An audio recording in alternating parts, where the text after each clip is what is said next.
Well, it certainly does help to be here, doesn't it? For a live? Oh, it's time for your live. Yeah. Well, let me get out here. So, Tell me, you don't turn it off. because I was putting my mic on, because I forgot to put my mic on to go live. So, hello. Diana 2, I see, is here. Let me see. 5. There are 5 in here. Fantastic. That's pretty good for a early on a Monday evening. Yeah, that is weird. I don't know what's going on, Diana 2. Of course, I've had problems. Maybe I've used up all the memory in my computer, but I could not upload the thumbnails for this video or tomorrow night's video. So I guess I got to shut my computer off and dump a whole bunch of trash and everything else and clear up some memory, I guess, because it just would not let me do any thumbnails. I created them and saved them, but just wouldn't let me do them. Hi, Little Lone Prepper. Welcome. I just saw you over on David Lynn's channel and was doing great there. And gosh, there's so much going on. It's just something else. So tonight we get to do some fun stuff. We're going to talk about the first 4 amendments to the Constitution. I strongly recommend that you get a copy of the Federalist Papers. Hello, Storms Radio and Cats and Sue Me and Stray Kitten. God, look at all these great people. Thank you for being here. This is not a legal government document. Okay, this is a book. But basically what it is the writings that were penned by Hamilton, Madison, Jay, and there's an anonymous in here. And a lot of people think that the anonymous is Benjamin Franklin. But it kind of expresses their opinions on what they meant when they wrote a lot of the things in the Constitution and, of course, in the Bill of Rights. So, I mean, if you really want to get a clear understanding of what it was they were thinking, when they wrote these things, this book explains what they were thinking because they're trying to sell their thoughts to the American people in order to get ratification. So we've completed the Constitution tonight. We're going to tackle the first 4 amendments. We'll see how far we get. There's so much there. Golly, it's just unbelievable. Cats and Prepping. Hello, Storms Radios and Cats. Holly Ivans. Calvin Stevens. Welcome. Lisa B. Pat Butler. No, you're not late, Pat. And actually, I'm happy anytime you can make it for any reason. And Holly Ivans. I said hello to her already, I think. Yeah. So now we're getting into some really fun stuff. And this is some really great stuff. And believe it or not, because the Constitution is a semi-living document, and that is that it is the supreme law of the land until amended. And of course, we're going to start talking about some of those amendments tonight. And the first 10, those amendments aren't to change anything that's in the original document. They are to add on to the original document. So they wanted to get the original document, which basically formed the government, gave the structure for the government and everything else, get that passed. That happened in 1785. The Bill of Rights did not get passed until 1791, almost 6 years later. So there was a separation there of about 6 years between the Constitution and the follow-on first 10 amendments. We'll tackle 4 of those. I've got a whole bunch of tabs on stuff I can share with you this evening because this is kind of, I love this stuff. This is just unbelievable. So let's get into the First Amendment. So I'm using a couple books. I'm using Understanding the U.S. Constitution. I've got this Cliff Notes on the U.S. Constitution. Of course, I've also got my book by Larry Sabato. This one here, American Government. And that's also got Karen O'Connor as an author. So we're using all kinds of source reference documents, a little bit of research here and there, trying to find out maybe we can get some good stuff out there tonight. But let me see, where's my Constitution? I just had it here and I've lost it. Oh my gosh, how did I do that? Where'd you go, Constitution? Oh, well, I've got a bigger one. I'll read from it. Pocket Constitution, where'd you go? I guess that gives me a reason to go see my congressman to get another one. Okay. Let's take, there are 5 guarantees in the First Amendment, okay? And so we're going to talk about each one of these kind of independently, but also as a conglomeration. So remember, let's take a look at what happened in the United States. So first off, we've got the French and Indian Wars, okay? And that was in about the 1760s. So if you watch the movie, The Last of the Mohicans, that's kind of the story of the tail end of the war between the Indian tribes as well as between the French, who had a whole bunch of Indian tribes that were supporting them. And remember that we only had the St. Lawrence Seaway basically separating the United States from Canada. And then you had French Canada, you had British Canada, you had the British United States. Remember, at this time, the colonies are colonies of Great Britain. We are part of the United Kingdom. And that's going to become very important. You have to put yourself, we think now as being Americans, and we've actually usurped in a couple continents by saying that, because there's 3 countries in North America, Canada, United States, and Mexico, the United States of Mexico, as a matter of fact. So by us saying that we're Americans and nobody else is, it kind of says that all of North America, Central America, and South America is invalid, that we're the only Americans. I think it's a little bit, what would you call it, bombastic on our part. We need to have a better term. We need to call ourselves U.S. citizens. As a matter of fact, when I lived in El Paso growing up and came back across the border from Juarez, they would always ask for you to declare your citizenship, and I'd always say U.S. Because I was just totally aware of the fact that we are not the only Americans. There Mexicans are Americans, Colombians are Americans, Brazilians are Americans, Nicaraguans are Americans, Canadians are Americans. We all belong on these 2 continents. So, that's just one of my little quirks I'll share with you. Let's get in here to the amendments. First Amendment. This amendment guarantees five things. Okay. And Congress shall make no laws respecting an establishment of religion. Now, that's very critical. You understand that.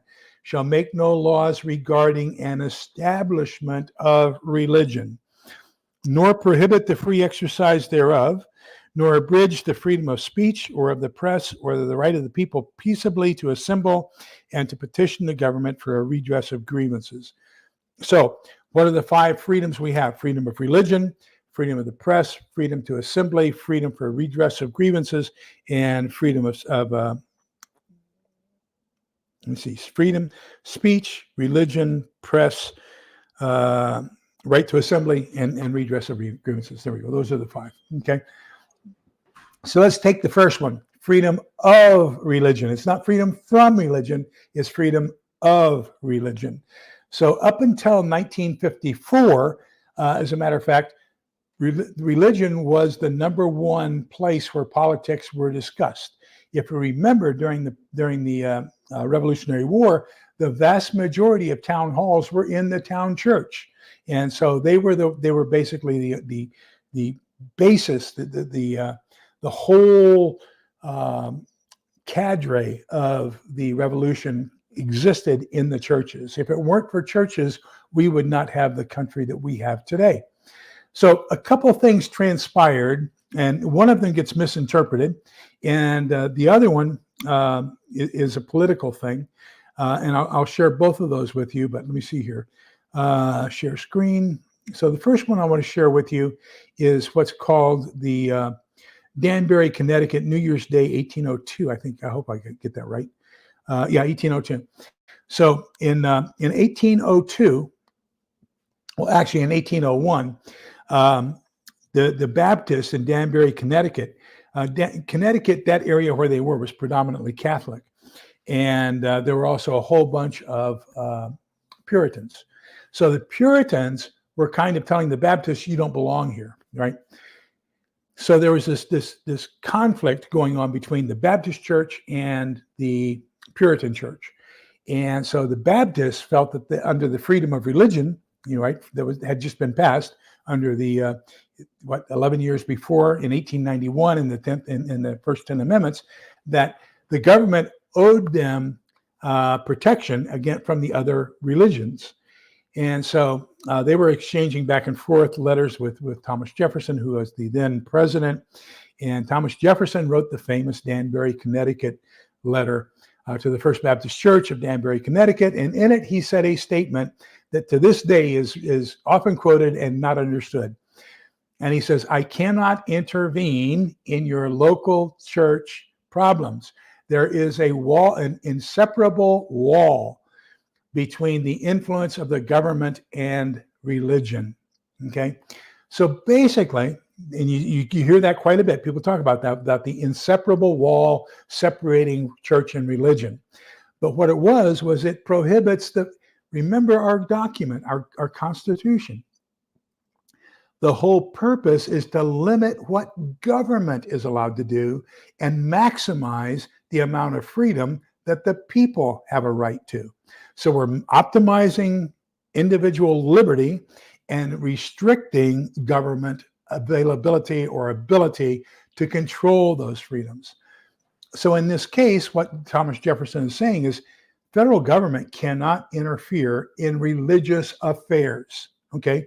It does not say religion cannot interfere in governmental affairs, because remember, these were all highly religious men who developed our country.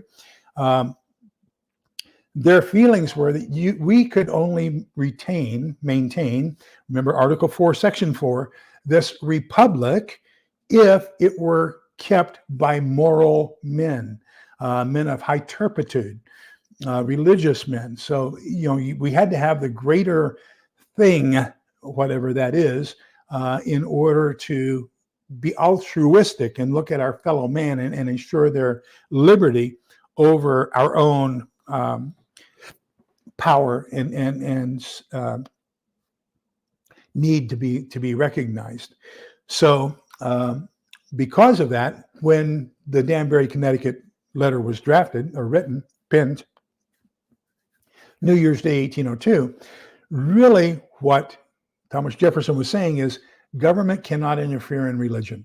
It does not say religion cannot interfere in government. Now, in order to understand, and so if you're going to take notes, write down the Danbury, Connecticut letter, January 1st, 1802. Okay, let me get rid of these notices that I've got here. The second one I want to share with you is what changed in 1954. So in 1954, we had this guy running for president, and so he asked for his local church to endorse him, because remember, at this time, we've got churches are allowed to endorse, not endorse, whatever candidates based upon the church's interpretation of their moral turpitude. So we had this guy running for the House of Representatives by the name of Lyndon Baines Johnson. And Lyndon Baines Johnson was not a good guy. So he asked his church to endorse him, and his church said, heck no, we won't endorse you. You're a crook. So he said, well, I'll fix that. So he got elected, and when he got into Congress in 1954, he wrote the Johnson Amendment. And the Johnson Amendment thereby prohibits churches from getting engaged in politics. So if a church recommends or recommends against any candidate in an election, according to Lyndon Baines Johnson, they lose their tax-free status. So this is the total opposite of what the First Amendment wants to give us, right? First Amendment wants to give the citizens and its organizations total liberty, and the government has very little capability to control that liberty, whereas the Johnson Amendment says, no, we're taking that liberty away from you. We're not going to punish your ability to speak. You can still speak. We're just going to take away your tax-free status if you do speak. So now that's how we got to the point now where we believe, and most of you, I mean, this was past 2 years after I was born, so most of us have lived during the time when government's thumb of oppression has been on churches to keep them from getting involved in either endorsing or not endorsing a candidate or speaking their mind on certain issues.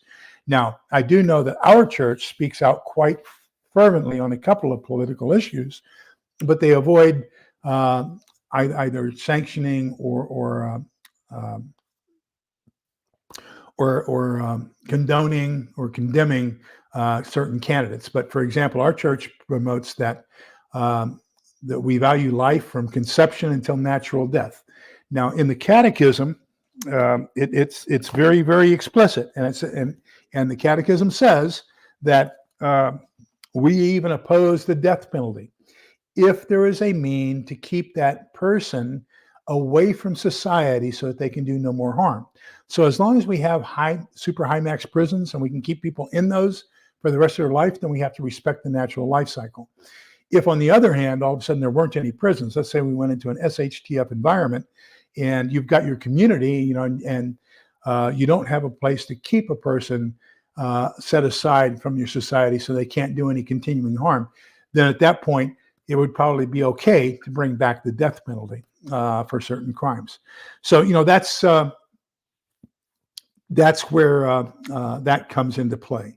So I would say, the Johnson Amendment has really swayed our opinion of whether or not people should be involved in sharing religious morality in the government offices.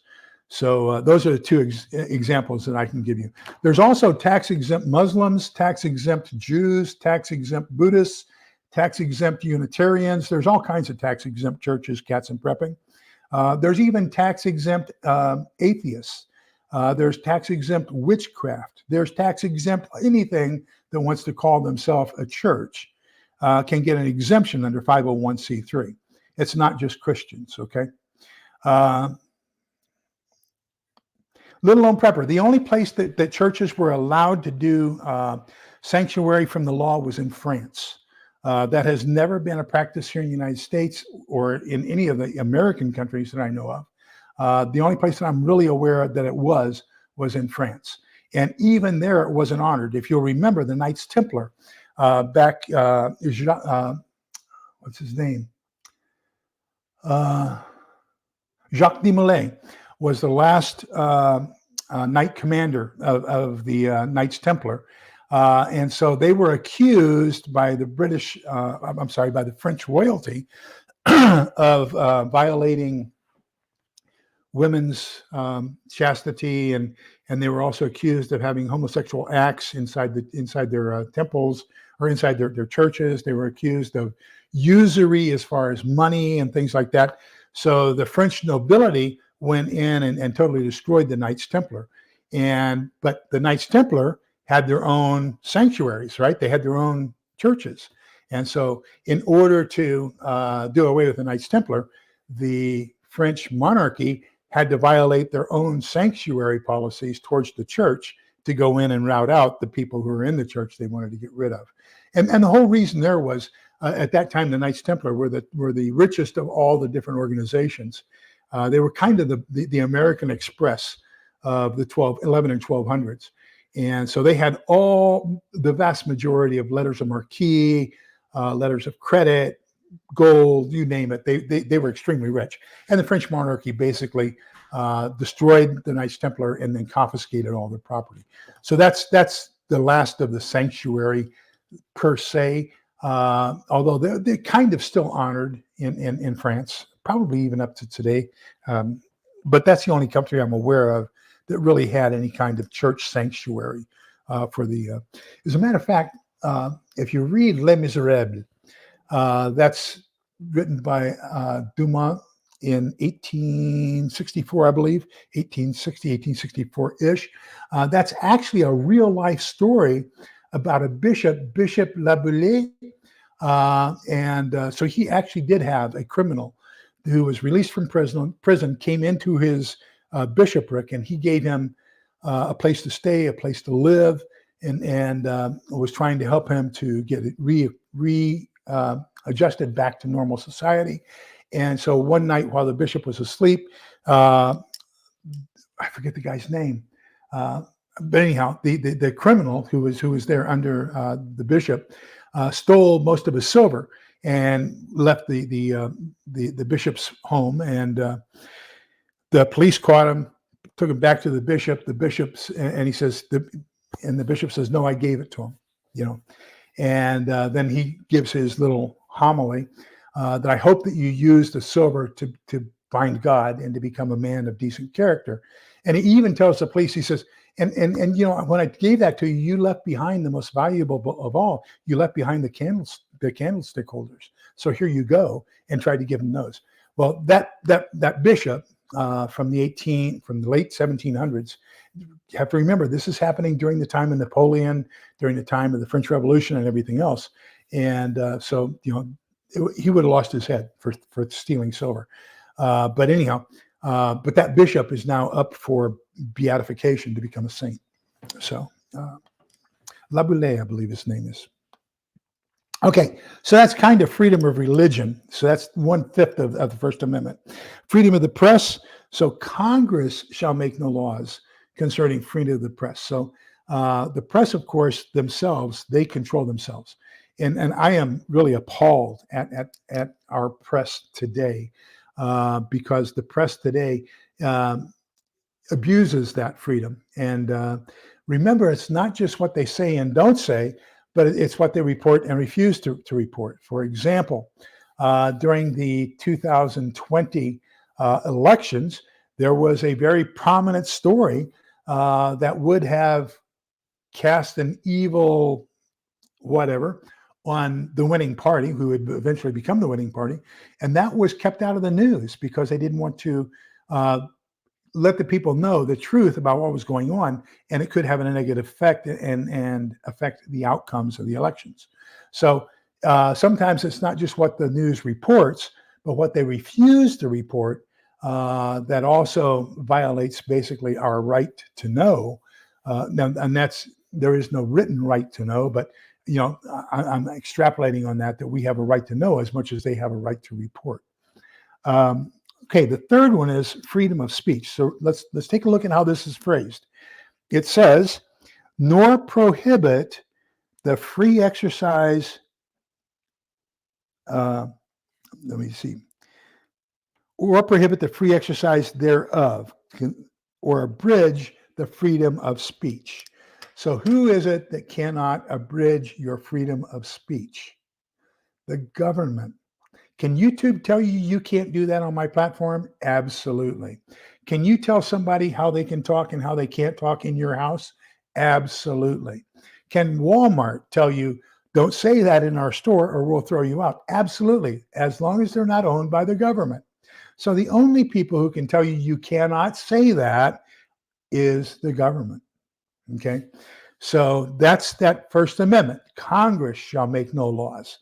It doesn't say cities or Walmart or YouTube or X or Facebook. It says Congress. Okay, so we have to take that in mind. Let me catch up with our comments here.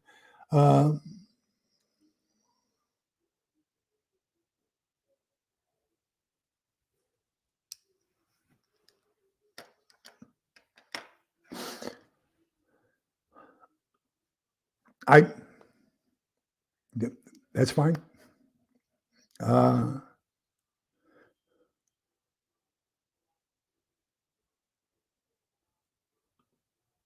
You don't think they should? Well, nowhere in the government, nowhere in our documents, up until the income tax law. It's the income tax law that says that they're tax-free. That's 501c3 paragraph of the income tax code. That's not in the Constitution. It's not in the Johnson Amendment. The Johnson Amendment says that they can take it away if they either endorse or refuse to endorse or say something negative about a candidate. Okay, so all the income tax code is written under the auspices of the President of the United States. Remember that the IRS is an executive branch, is in the executive branch of the government. The president controls that. Now, realistically, it should be controlled by Congress, and they do a lot of the income tax codes and everything else, and then they submit it to the IRS for enforcement. But they give the IRS enforcement rule-making authority. So Rule 501c3 is the one that says that churches and other not-for-profit organizations are tax-free. So the same rule that says that churches are tax-free is the same one that says Goodwill Industries is tax-free, is the same one that says that the local school is tax-free. So as long as it's a not-for-profit organization, then it's tax-free. So as long as you're not making a profit.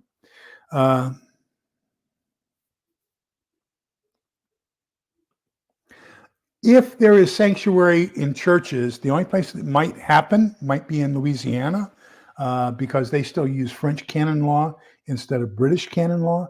And but I'm not even sure that is. But as far as churches having sanctuary from state or federal laws, not to my knowledge, anytime in U.S. history. It may have been something that was done unofficially, but there's been no official practice of sanctuary. And I'll look that up and let you know for sure. So storms, radios, and cats is one of the reasons why he no longer works in radio. Is that because of the fact that the radio station censored you and you felt that was unjust?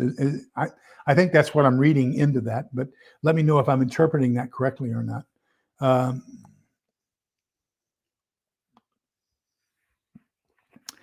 Yes, it does. You're straight kidding. You've got that one right on the head. You're exactly right. And because now the government's going to argue, no, it doesn't. You can still say it. There's just a price for saying it. Okay. And they're saying we're not willing to pay that price. They said, well, you still have the right to do it. You still have the right to say your voice. There's a price that you have to pay. Okay. And so you and I see it the way we see it. The government sees it a different way, and unfortunately, they're the ones who make the rules. They have the ball and bat and the bases, and all we have is our own glove.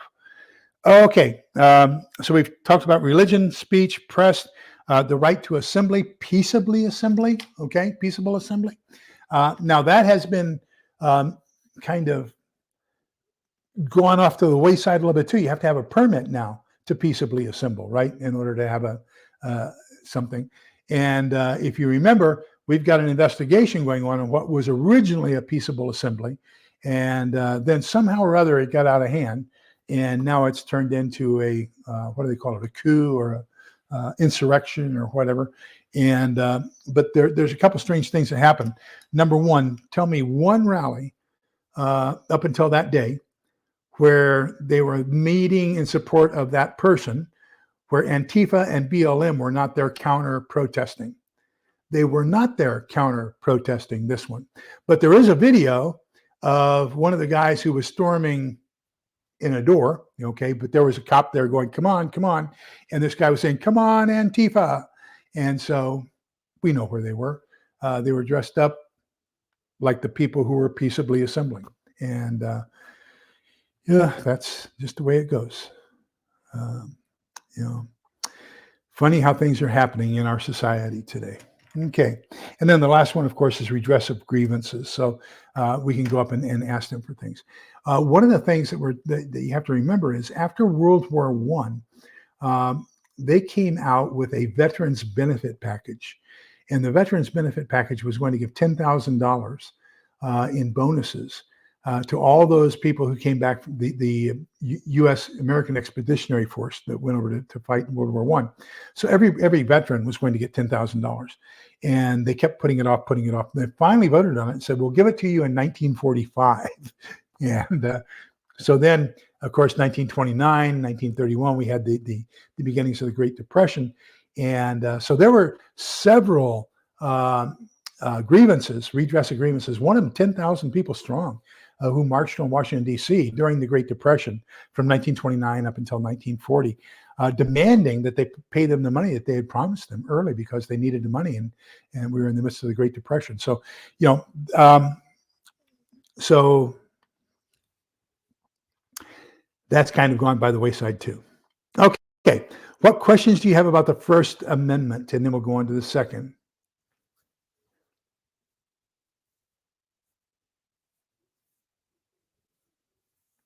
Wow. Okay. So I did kind of stumble onto that one with some capability. All right. Yeah, it's terrible how people are controlling what we can and can't say.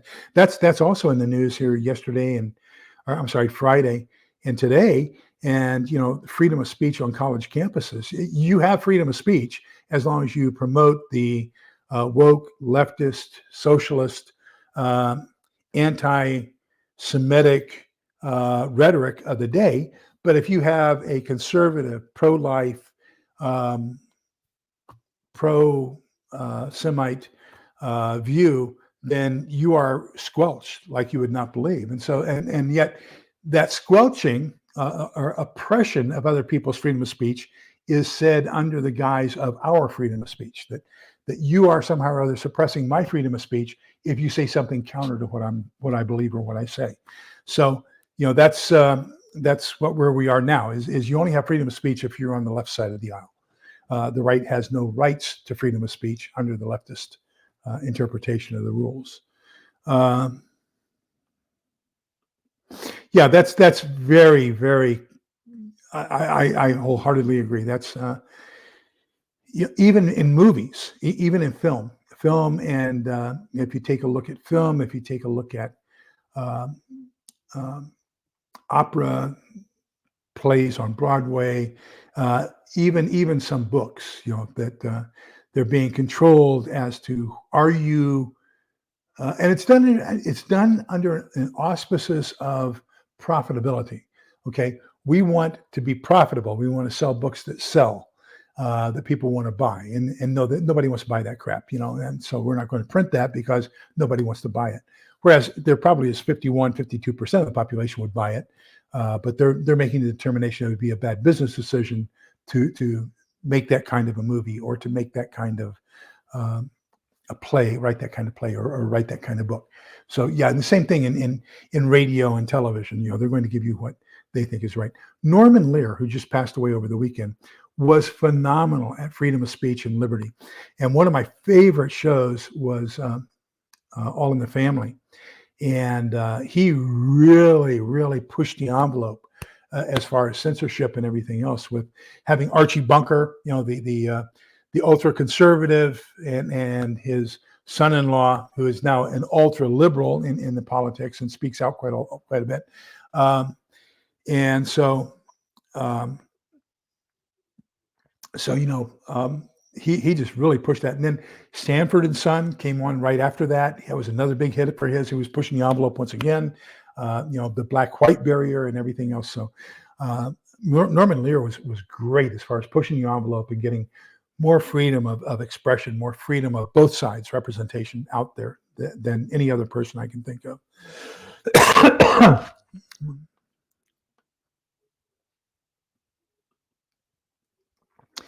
In my opinion, Diana, too, it does violate the First Amendment. The same as having to have a permit to have a firearm violates the Second. But that's my personal opinion, and I'm not sitting in that big house on Washington on Pennsylvania Avenue.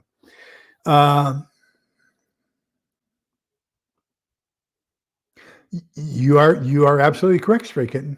You're absolutely correct.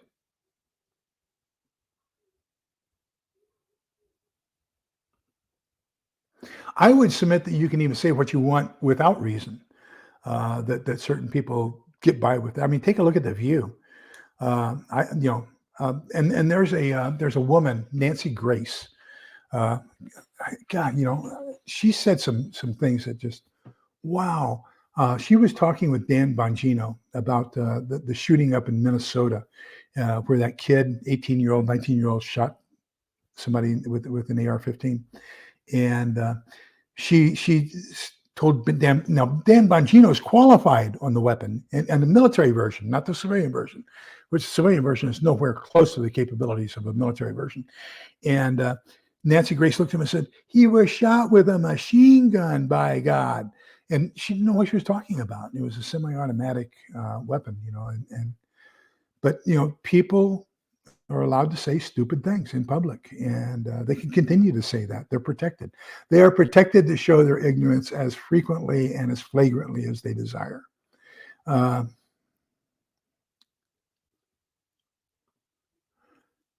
Yeah, that's about what they were allowed to say. You're absolutely right, and everything else is suppressed.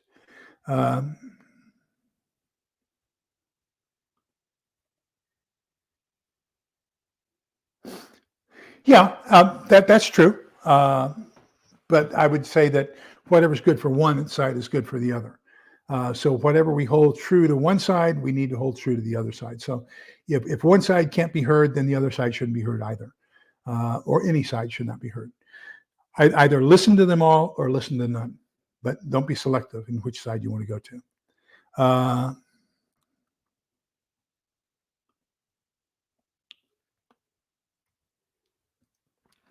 Okay, so the Second Amendment, this one you'll get a kick out of. So the Second Amendment says, a well-regulated militia being necessary to the security of a free state, the right to the people to keep and bear arms shall not be infringed. So when was this written? This was ratified in 1791. We had just won the war and adopted the Constitution in 1785. The war started in 1775, April, I want to say the 16th. I've got it up here somewhere. I want to say 16th, but is the shot heard around the world April 16th, 1775. And we didn't declare our independence until July 4th, 1776. The Army, the Continental Army, was formed prior to the Declaration of Independence. So therefore, the U.S. Army today celebrates its birthday and is longer and older than the United States of America, because the Declaration of Independence was after the formation of the Continental Army, which later became the United States Army. So anyhow, so what was happening? Okay, so and this is going to become very important for the Second Amendment as well. We just fought the French Indian Wars. We've got people out on the frontier. We've got Daniel Boone pushing west. We've got Pennsylvania expanding west into Ohio. We've got all this westward expansion against the Indian tribes. So everybody had their arms, not firearms, arms. So arms at that time were knives, tomahawks, and muskets. Okay, the musket you kept at your home for self-defense was the same musket you used as part of the militia. Only at that time they called themselves Minutemen, because they were part of the militia that would meet together at the town hall in order to fight an oppressor, whether that be an Indian, whether it be the French, whether it be whatever. All able-bodied men were encouraged to have arms so that they could come together for the mutual and common defense. They also wanted those arms so that they could protect their own homestead. Okay, so we have this thing in 1775. Let me get this tab up here. Present, share screen. Okay, share screen.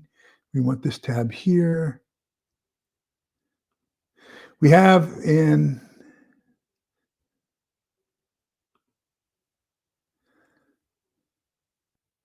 okay, so this happened in April, I believe, of 1775. Let me find here. No, I can do away with that one. I got this one here. There we go. So this happened April 19th. I'm sorry, I said the 16th. April 19th, 1775. So what happened was, we've got this French and Indian War. We've just fought it. The United Kingdom is totally in debt. They passed this tax act. They passed the T-Stamp Act. They passed all these things trying to get taxes from the colonists, because remember, the vast majority, well, not vast majority, the majority of the war was actually fought over in Europe.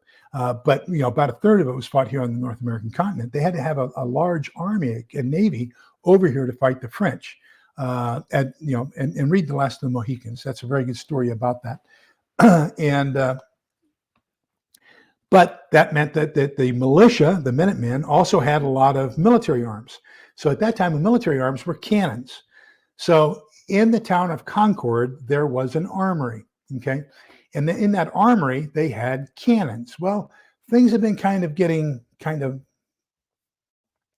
differences of opinion, let's say animated differences of opinion between the colonists and the British government. And so the British government says, hey, they've got a fairly large force in Boston. They said, we need to go confiscate those cannons so that they can't be used against them. So this is the first gun confiscation that we've experienced, was in 1775. And so they march a regiment of, and by the way, if anybody tells you that Paul Revere rode around the countryside saying the British are coming, He most likely did not say that because remember, at that time, he was British. We think of the British as the opponents now, but back then they were British. So he probably most likely did not say the British are coming because that would have meant he was coming. He more than likely said either the redcoats, meaning the infantry, or the regulars, meaning the regular army. So he probably one of those two terms was what he was shouting as he made his midnight ride, but not the British are coming because he was British. But anyhow, so he went and warned people. The militiamen, the Minutemen met in the town of Lexington, which was about 18 miles, if I'm not mistaken, away from Concord, en route to Concord. And that's where they had about 77-ish militiamen up against 700 British.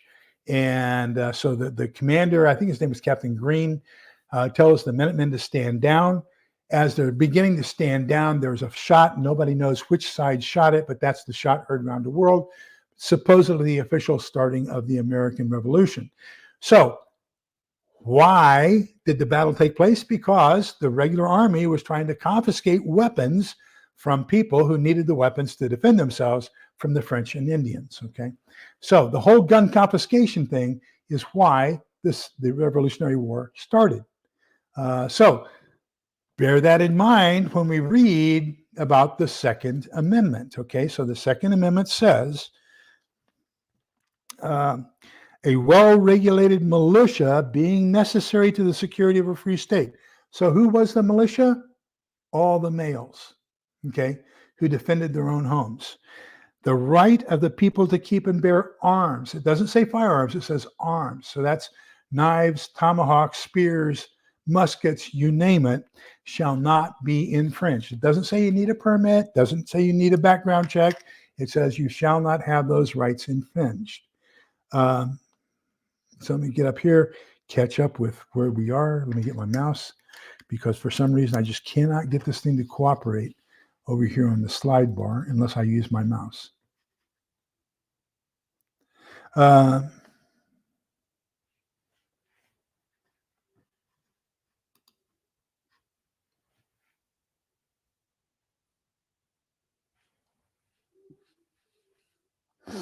I agree. I wholeheartedly agree. It's about control and controlling the opposition primarily. That is correct. So if the receipts to the church are no longer tax-free, then your donations to the church also would not be tax-free. And so that same paragraph, for example, I think all of you know, 1/3 of the income I make on this channel goes to our county food bank. So that's, even though it's a tax-free donation, I'm not as worried about the tax donation as I am about them getting the money and being able to do something with it to help other people who are not as fortunate as we are. Then 1/3 of my money goes to St. Vincent de Paul, which helps people who are temporarily experiencing some sort of a catastrophic life issue, can't pay their rent, can't pay their electric bill, whatever. We help them with those bills. So, basically what you're doing is through your tax donations of watching, you're making a tax-free donation to feed the people of Williamson County, Texas, who are less than privileged, and to help people who are having financial instability in Williamson County, Texas. And that can be people who are on temporary unemployment as well. So yeah, so that you're right. That pendulum swings both ways. If it's not going to be received as tax-free, then any giving is also not tax-free or tax exempt. Let's call it that way, or a tax deduction. Okay, let me get out of here. Stop sharing. Okay, so let's continue on then with the discussion around the militia. So this was codified by Congress three times actually. 1795, there was a Militia Act. 1802, there was a Militia Act. And then I'll show you the latest Militia Act. I don't want video file. I want present. Share screen. Share screen. So we want the Militia Act of 1903 right there. There we go.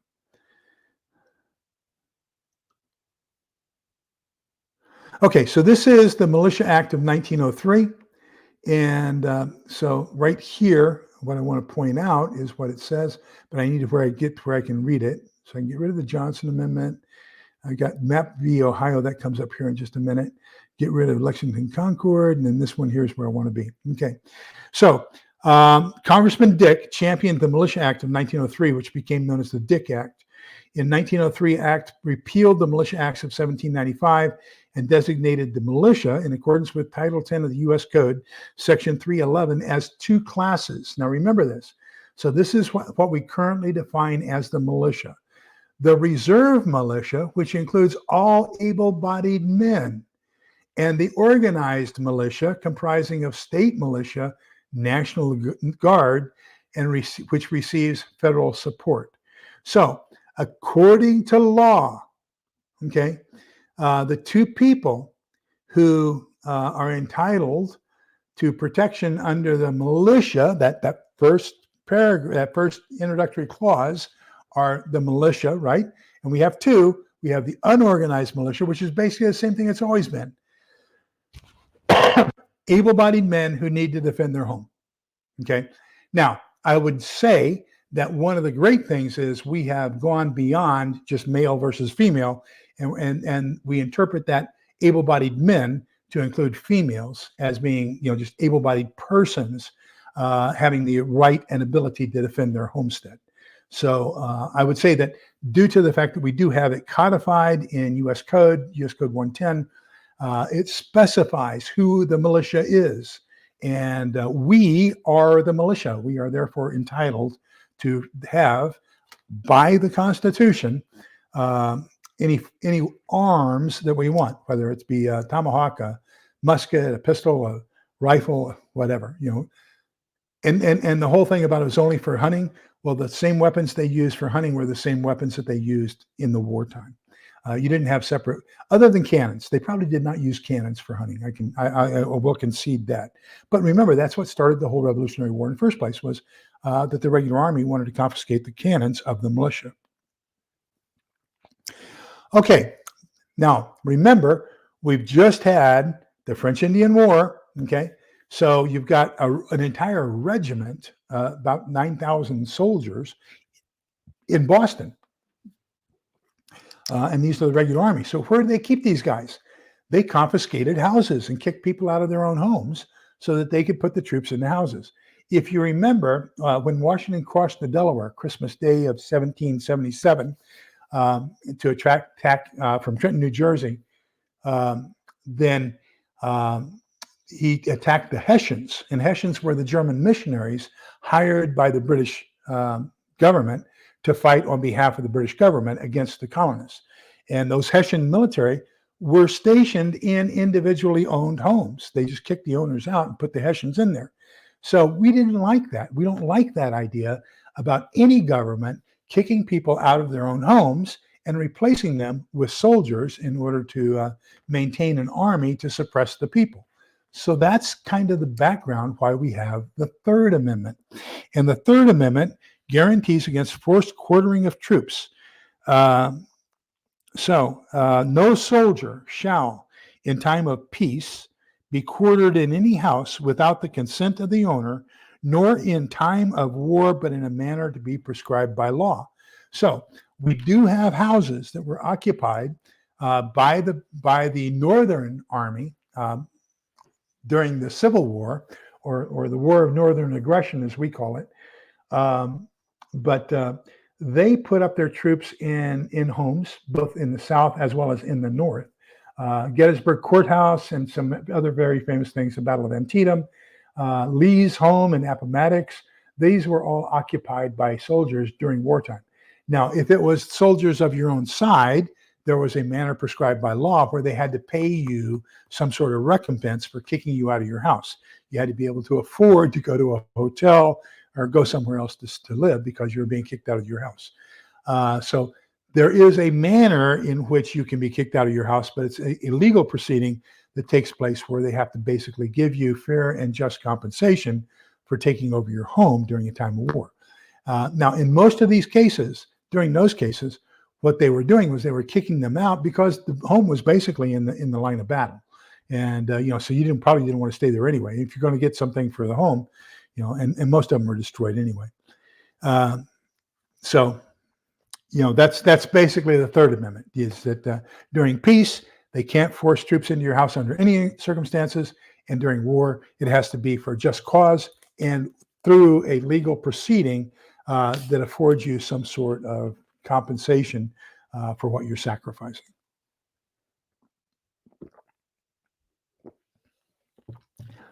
I started buying these carbonated flavored waters at Walmart 2 years ago. And so this is black cherry, Sam's Clear Crystal black cherry carbonated water. And I have not been buying sodas since then. So I can drink this. It's not caffeinated. And if I were to drink a caffeinated drink after 6 p.m., I would be up all night. Hello, KP Heathen. Welcome. Okay, so the last one for tonight is going to be the Fourth Amendment. Oh, I just knocked off some of my recipe cards, menu cards. I'm continually adding to my recipes for post SHTF. So here's my latest one. It's Berlin chicken and rice. To be added into my menus to cook in an SHTF situation. Okay. Did you all see the one I put out today? Corn fritters. So what we're going to do is I'm going to add mozzarella cheese and ham into my corn fritter, and that way it becomes an entire meal, basically. So the corn fritter can become a kind of like a sandwich, I guess you could call it, or a taco in a sense. Okay, Fourth Amendment. So the Fourth Amendment protects against unreasonable searches and warrants, seizures. So the Fourth Amendment says, and it's kind of an extension of the Third Amendment, okay?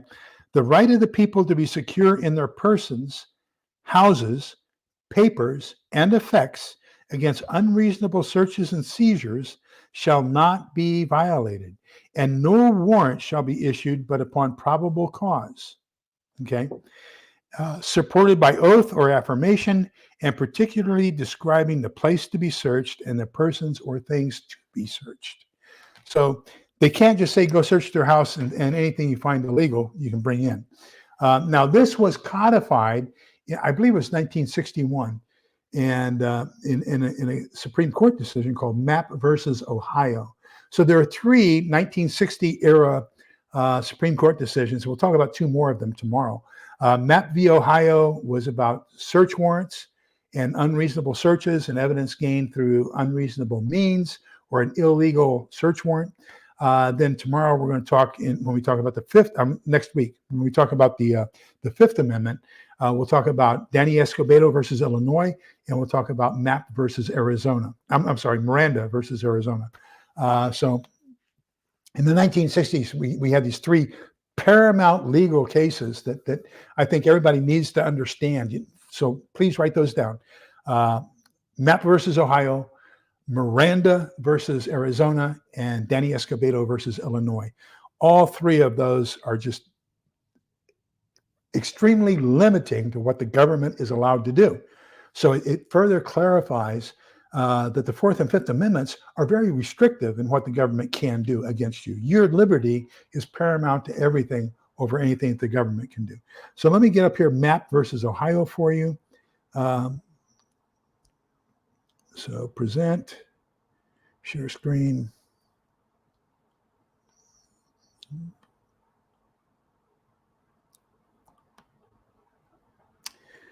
Okay, so I'm going to go back over here where I can read it a little bit better. Following is the case brief for Mapp versus Ohio, United States Supreme Court, 1961.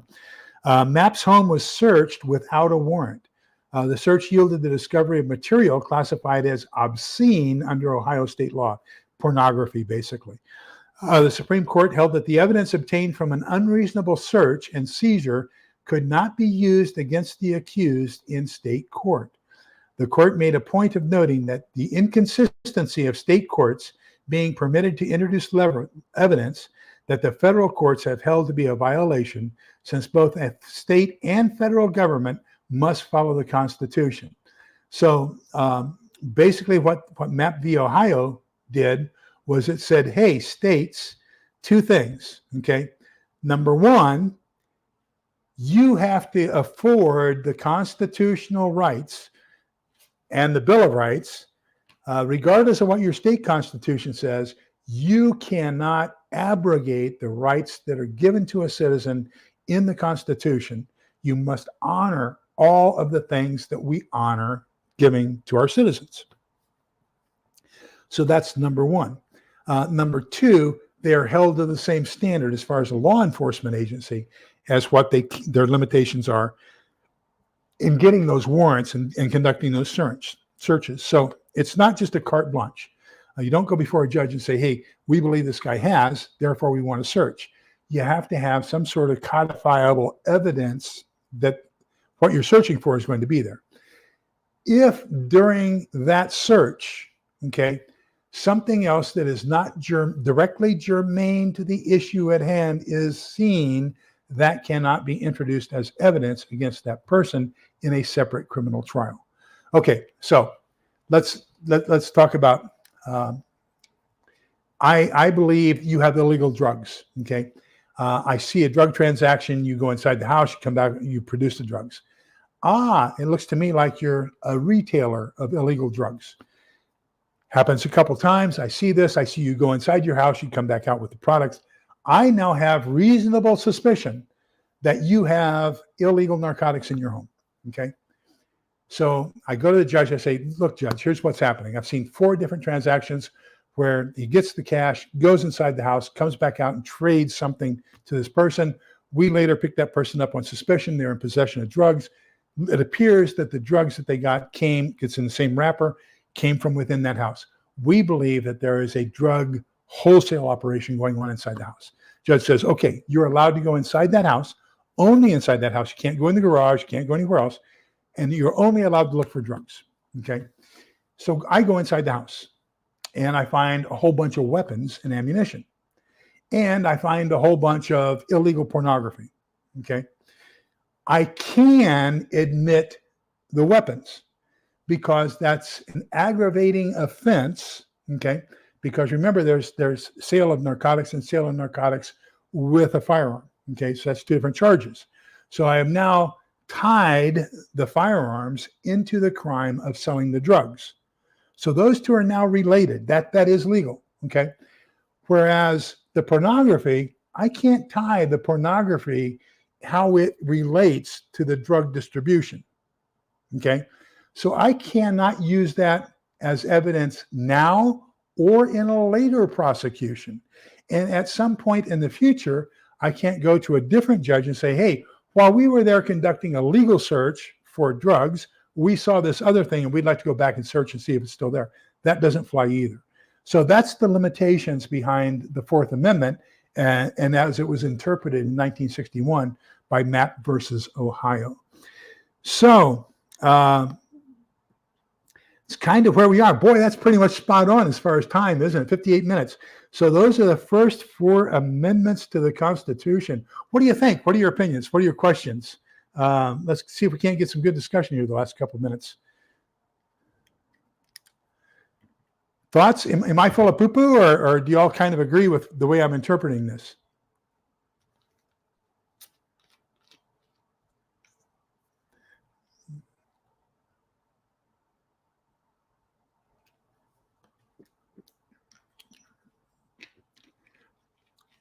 Let me see if I'm still caught up. Or did I turn you all off? What happened? Is that the last one you all see? Okay, so North Carolina farmer is in agreement. Great.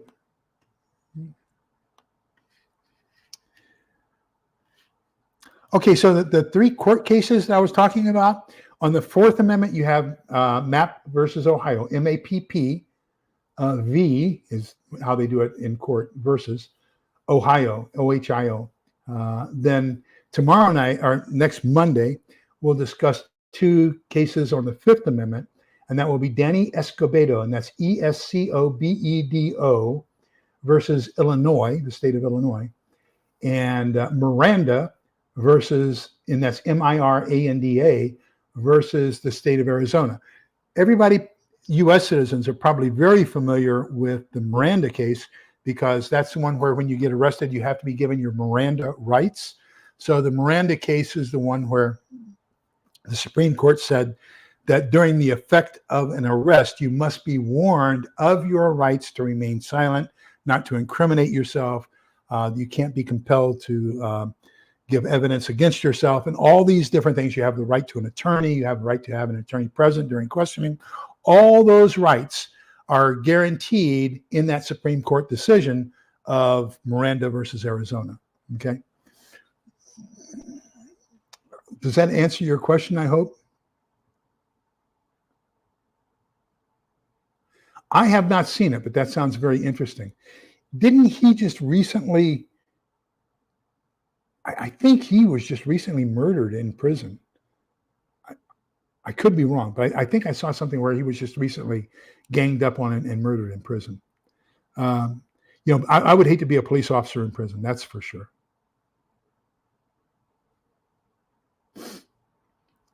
Nothing in it for him. I mean, we the people are the ones who need to be standing up and demanding them. And, we're supposed to be doing that through our elected officials. But everybody has, too many. This is the only thing I'm concerned about. I'm only concerned about whatever issue, and we forget about the greater context of things, the bigger picture. Sometimes we forget to see the forest because of the trees. And we get so caught up in our own little individual tree that we take a look and we don't step back and take a look at the forest and all the rights that have been suppressed. While we're concerned about our one little thing, our one little piece of our concern, all these other rights are eroding. Okay. Well, a good example, we talk about how we want veterans to be taken care of. We made tremendous strides in taking care of our veterans. And yet just recently, I think it was in DC, 90-year-old veterans were kicked out of VA hospitals to make room for illegal aliens because the illegal aliens needed medical care and were coming in across the border. So, I mean, we need to get our priorities back to where we're talking about the liberties of the people and everything. Oh, okay. Thank you, Fraxorus. I knew something had happened. He'd been stabbed or something, but yeah, Sumi, thank you. No, I was incorrect. I extrapolated inappropriately. Okay, so yeah, everybody's saying he's still alive. No, I was mistaken. So straight, and he's, from what they're saying, he's still alive and relatively well, I guess.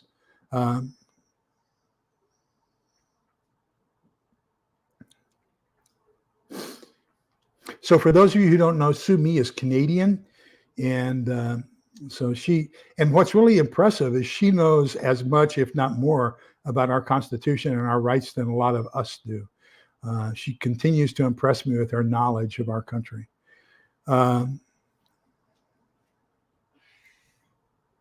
So, okay, tomorrow night, we're going to be working on 2 more chapters of Nuclear War Survival Skills. The following week, which is going to be December 19th, will be our last time in this book, okay? And then I'll give you a little bit of time. I'm putting out that we're going to be doing this book. You can get it for free, and it's in the show notes, the link to get this book for free, because it was a presentation to Congress. And this is going to be a great discussion. I think we'll take a little bit of a break during the holidays and let everybody catch up, spend some time with their family. We'll probably come back the first Tuesday, which will be the 2nd of January. And we'll start up with that book. We'll start up with this book in the 2nd of January. So we got 2 more chapters, plus we got 3 more chapters, 2 chapters, then 1 chapter in appendix, then we'll take a break, then we'll start in grid down. Here next week, we'll do amendments 5, 6, 7, and 8. So, wow. Thank you all. What a great evening. I hope all that made sense. I hope I didn't get too overly excited. You were able to understand me and that we're getting across fairly well. Really do appreciate you being here. Thank you so much for your support. Thank you for subscribing. Thank you for following. Thank you for liking.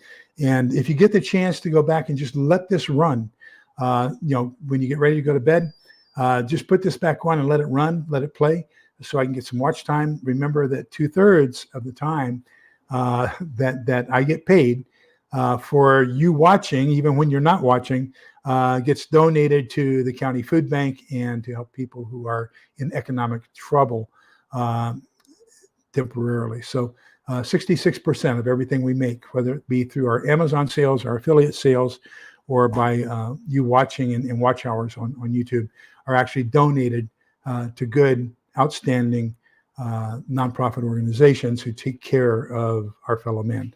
That's what Matthew 35 says we're supposed to do. That's what James 2, verses 14 through 24 says we're supposed to do. So that's what I do. So with that, Numbers chapter 6, verses, I sent out, Father Mike Schmitz, 2021, no, I'm sorry, 2022 was the first year.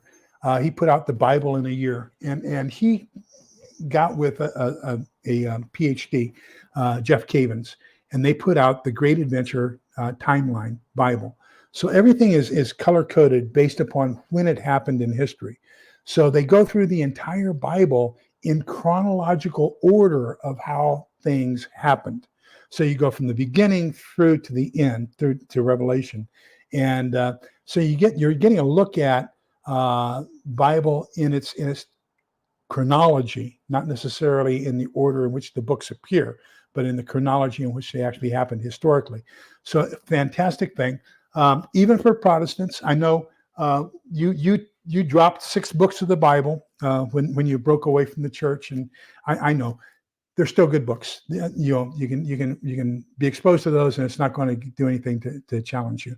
As a matter of fact, the second book of Maccabees, the Jews did away with the 6 books of the Apocrypha as well in about 100 AD. But because Jesus read them when he was alive, we still keep them. And so the second book of Maccabees, as a matter of fact, is one that the Jews threw out. But yet that's the one that establishes the festival of Hanukkah that we're celebrating right now. We're in the 3rd night of Hanukkah. So without the book of Maccabees, you don't have Hanukkah, but they don't have Maccabees anymore, but they do have Hanukkah. It's a great class. 20 to 30 minutes a day, go through the entire Bible in a year. Really fantastic. Then this last year, I've been doing the Catechism in a year. Today was day number 330.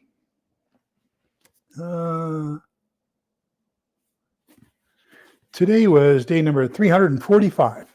So this is I bought the notebook to take notes on both the Catechism as well as the Bible in a year.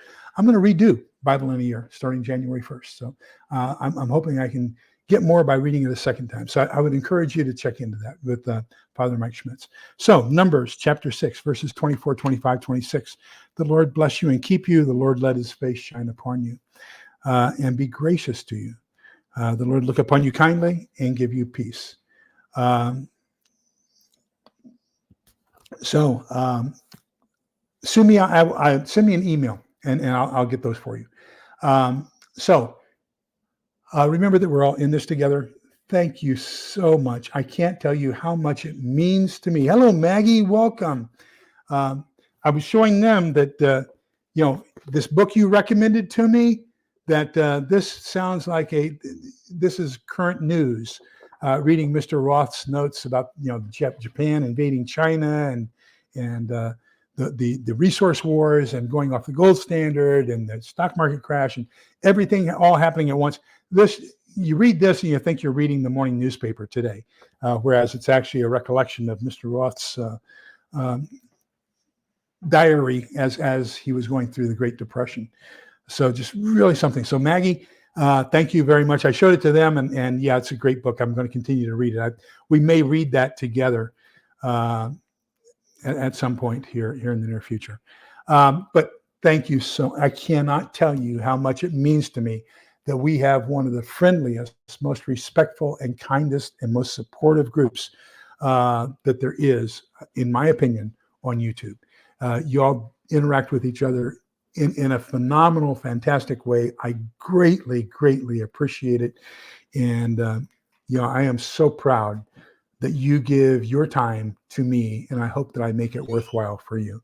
Remember, we're all in this together so we can come out the other side together. Please be kind, polite, and respectful to each other because we're going to survive this together. Take care. Bye-bye, everybody.